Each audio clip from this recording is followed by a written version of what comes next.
अस्सलाम वालेकुम रहमतुल्लाहि वबरकातुहू। क्या हाल चाल है आप सबके। उम्मीद करती हूँ खैर आफियत के साथ होंगे। आज मैं ज़बरदस्त से यखनी पुलाव की रेसिपी लेकर आई हूँ जो कि बच्चों बड़ों बुज़ुर्गों सबको बहुत पसंद आता है। तो चलिए स्टार्ट करते हैं यखनी पुलाव की रेसिपी को। बिस्मिल्लाहिर्रहमानिर्रहीम। यखनी पुलाव आप मेरे बताए हुए तरीके से स्टेप बाय स्टेप इसको फॉलो करेंगे तो यकीनन आपका यखनी पुलाव बहुत मज़ेदार बनेगा। और इसके लिए मैंने तकरीबन माशाल्लाह 2 किलो गोश्त ले लिया था। अल्हम्दुलिल्लाह आज फिर मेरे घर में दावत थी, इसलिए इसकी अमाउंट क्वांटिटी ज़्यादा है। आप अपने गोश्त के जितनी आपकी क्वांटिटी होगी उसके अकॉर्डिंग आप एडजस्ट कर सकते हैं।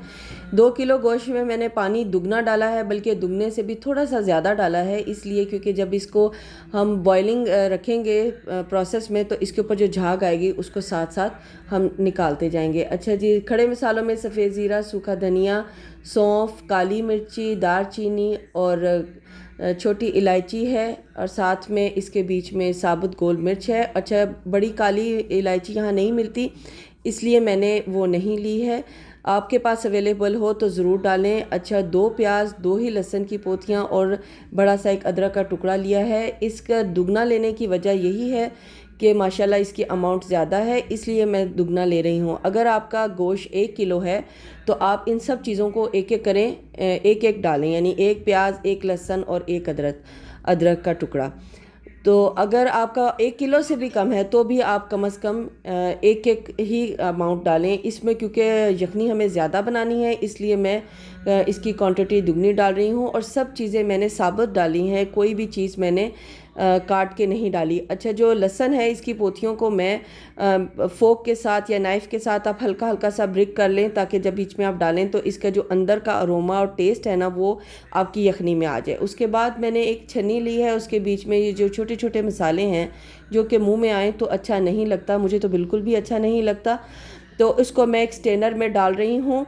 और स्टेनर में अगर आपके पास ये स्टेनर मौजूद नहीं है तो आप एक मलमल का कपड़ा लें, उसके बीच में ये सारी चीज़ें डाल के तो फिर उसके बाद आप इसको यखनी में डाल दें। बाकी जैसे दालचीनी होगी या साबुत गोल मिर्च हो गई, इस तरह की चीज़ें भी मैंने डायरेक्ट डाल दी क्योंकि ये मैनुअली आराम से निकाली जा सकती हैं।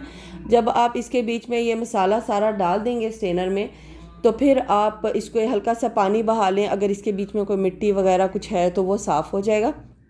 और उसके बाद मैंने 1 टीस्पून नमक का इसमें डाला है, इसलिए क्योंकि जो मेन नमक की क्वांटिटी है वो मैं चावलों में डालूँगी। टीस्पून नमक डालने की वजह यह है कि इसमें हल्की सी नमकियात और नमक सा आ जाएगा, गोश्त में हल्का सा फ्लेवर आ जाएगा, तो इसलिए वो मैंने डाल दिया है। इसकी लिड को मैंने बंद नहीं किया और वेट नहीं लगाया और सिर्फ पानी के बॉयल होने का इंतज़ार करूँगी।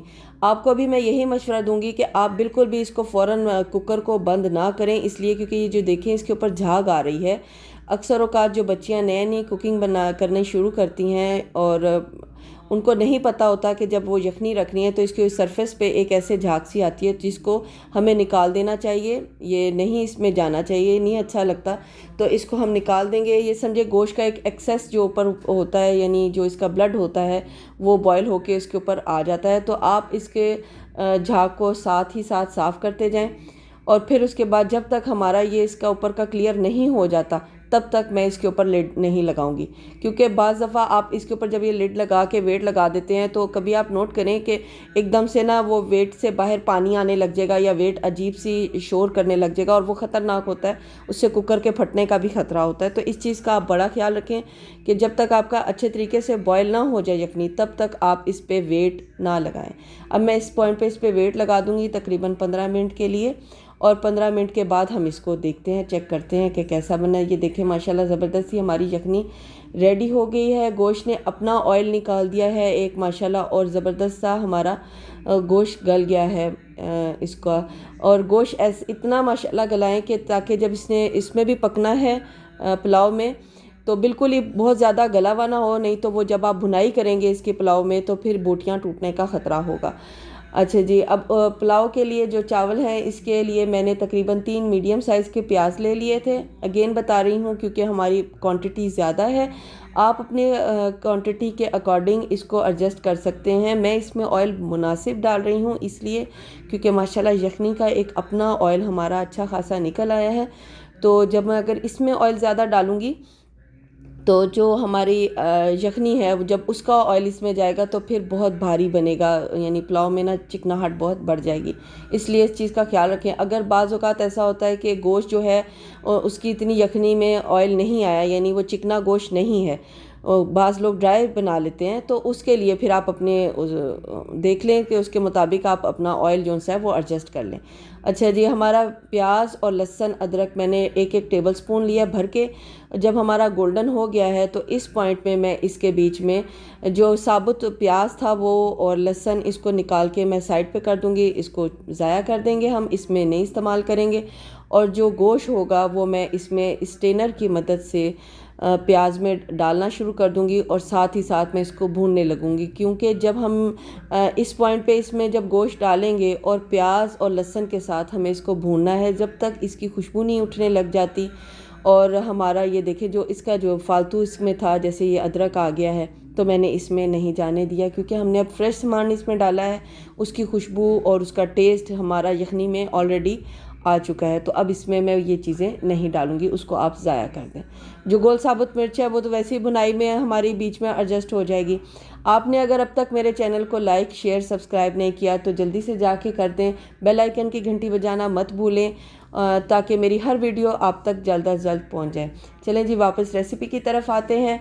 अब देखें मैं इसको भून रही हूँ। अब इसके इस पॉइंट पे साथ साथ मैं इसको भूनती जाऊँगी जब तक इसके अंदर से खुशबू नहीं आ जाती और आपकी आँख ये यानी सिग्नल नहीं दे देती कि माशाल्लाह गोश्त के ऊपर कलर आने लग गया है।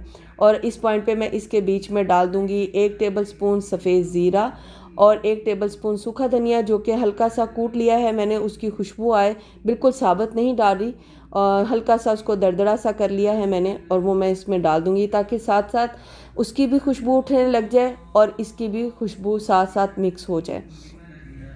और साथ ही मैं इसके बीच में डाल दूंगी मसाले, जो कि कुछ यूँ हैं। 1 टेबलस्पून नमक डाल दूंगी, 1 टेबलस्पून मैं इसमें मिर्ची, गरम मसाला, सौंफ मैंने पीस के रखी होती है, अक्सर मैं अपने पुलाव में ज़रूर डालती हूँ, लौंग, बादियान के फूल, काली मिर्च और छोटी इलायची, ये सब चीज़ें इसमें डाल दूंगी। क्योंकि हमारा पुलाव माशाल्लाह ज़्यादा है, इसलिए छोटी छोटी अमाउंट के हैं, 10-15 मैं इसमें वो डालूंगी। साथ ही मैंने इसके बीच में डाल दिए हैं ये बादियान के फूल नहीं, सॉरी, तेज़पत्ता मैंने इसमें डाल दिया है। अब मैं जब इसको मैंने इन मसालों को अच्छे तरीके से भून लिया तो इस पॉइंट पे मैं इसमें लस्सी डाल रही हूँ। लस्सी मैं इसलिए डाल रही हूँ क्योंकि जो अगर मेरे नए देखने वाले व्यूवर्स हैं लस्सी, तो वो उनको मैं बता दूँ कि यहाँ पर माशाल्लाह सऊदीया में लस्सी बहुत गाढ़ी मिलती है, नहीं तो आप इसके बीच में 2 टेबलस्पून दही के डालें। आपके पास ये लस्सी अवेलेबल नहीं है तो 2 टेबलस्पून दही को अच्छे तरीके से फेंट के आप इसमें डाल के और फिर इसको भुनें। दही डालने से हमारा चावल एक तो निखरा निखरा बनता है और पुलाव का टेस्ट बहुत अच्छा आता है। और सौंफ मैं इसलिए डालती हूँ क्योंकि पुलाव में सौंफ का टेस्ट बहुत, यानी समझे कि इसकी मेन इंग्रेडिएंट है। आप इसको सौंफ को ग्राइंड करके अपने पास सेव कर लें और फिर उसके बाद आप जब कभी भी पुलाव बनाएं तो उसके बीच में आप डालें तो जायका बहुत अच्छा आता है। अच्छा जी, यखनी हमारी क्योंकि बहुत ज़्यादा गर्म थी तो इसलिए मैंने उसको डायरेक्ट पकड़ के डालने का रिस्क नहीं लिया, और मेरे पास जो पड़ा हुआ था एक गिलास था तो मैंने उसी की मदद से डालना शुरू कर दिया इसमें। और फिर जब उसका थोड़ा लेवल कम हुआ तो फिर बाकी मैंने माशाल्लाह यखनी डाल दी, क्योंकि मुझे इसको छानने की टेंशन नहीं थी और मैंने उसको आराम से पलट सकती थी, क्योंकि मैंने जितना भी उसका जो मटेरियल था वो मैंने निकाल चुकी थी। जब यखनी अच्छे तरीके से बॉयल हो जाए फिर इसमें मैंने चावल डाल दिए सारे, जितने माशाल्लाह चावल, मेरे चावल तकरीबन 1.5-2 किलो चावल था मेरा। मैंने जो भिगो के रखा हुआ था, साफ़ करके, साफ़ ही था माशाल्लाह, लेकिन उसको भिगो के रखा हुआ था और उसके बाद मैंने इसमें डाल दिया। अब जब इस पे बॉयल आ जाएगा और हमारा इसका पानी खुश्क होने लगेगा तो फिर इस पॉइंट पे मैं इसके बीच में किशमिश डाल दूंगी। मैंने 2 किस्म की किशमिश इसमें डाली है, एक डार्क ब्लैक कलर की है और एक लाइट गोल्डन कलर की। आपको अगर किशमिश अच्छी नहीं लगती है तो आप स्किप कर दें, अगर आपको अच्छी लगती है तो ज़रूर डालें। हमारी फैमिली को अच्छी लगती है तो मैं इसलिए इसमें किशमिश ज़रूर डालती हूँ।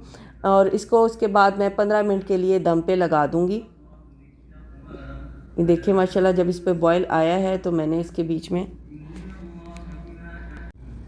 माशाल्लाह हमारे चावल देखें माशाल्लाह काफ़ी हद तक इसका पानी खुश्क हो चुका है। और इस पॉइंट पे मैंने इसके बीच में, जैसे आपको बताया था कि मैंने किशमिश डाली है और मैंने इसको फिर उसके बाद तकरीबन 15 मिनट के लिए दम पे लगा दिया था। फाइनल लुक मुझे दिखाने में मैं क्योंकि भूल गई थी, माशाल्लाह मेहमान थे आए हुए, तो इसलिए मैंने इसको फ़ौरन से पहले सर्व करने की और इसलिए मैं आपको इसका एंड रिज़ल्ट इतना फ़ाइन करके नहीं दिखा सकूँगी, उसके लिए माज़रत चाहती हूँ। तो उम्मीद करती हूँ आपको मेरी रेसिपी पसंद आई होगी। पसंद आई है तो चैनल को लाइक करें, शेयर करें, सब्सक्राइब करें और इस तरीके से ज़रूर बनाइएगा। यकीन कीजिए बहुत मज़ेदार और लजीज़ पुलाव बना था। और अपना ख्याल रखें, अपने प्यारों का ख्याल रखें, अपनी दुआओं में मुझे मेरे वालिदैन को याद रखें। खुश रहें, आबाद रहें। जज़ाकल्लाह खैर। अल्लाह हाफ़िज़।